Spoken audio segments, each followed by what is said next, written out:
I'm Atra Al-Nashar in Washington. In Iran Friday, another day of protests over the country's spiraling economy. Now, as some protesters have been killed, President Trump and some top Iranian officials are exchanging social media threats about potential U.S. intervention.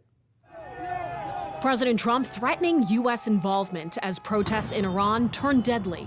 Iranians defying their oppressive government and taking to the streets as their economy deteriorates under a soaring cost of living. It all began as the value of Iran's currency dropped to an all-time low. On Sunday, retailers in the capital city of Tehran closed their stores and stalls in protests, demonstrations erupting through the capital and the country.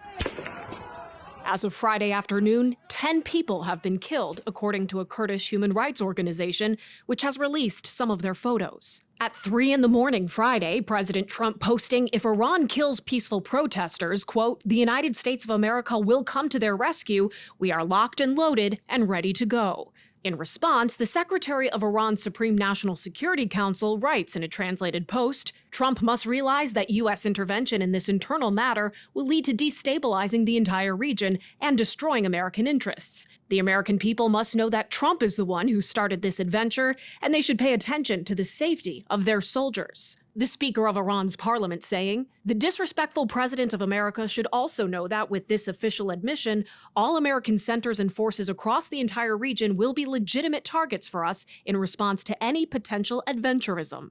Last summer, after the U.S. struck 3 Iranian nuclear facilities, Iran retaliated with a missile attack on Al Udeid Air Base in Qatar, the regional hub of U.S. Central Command. There were no casualties.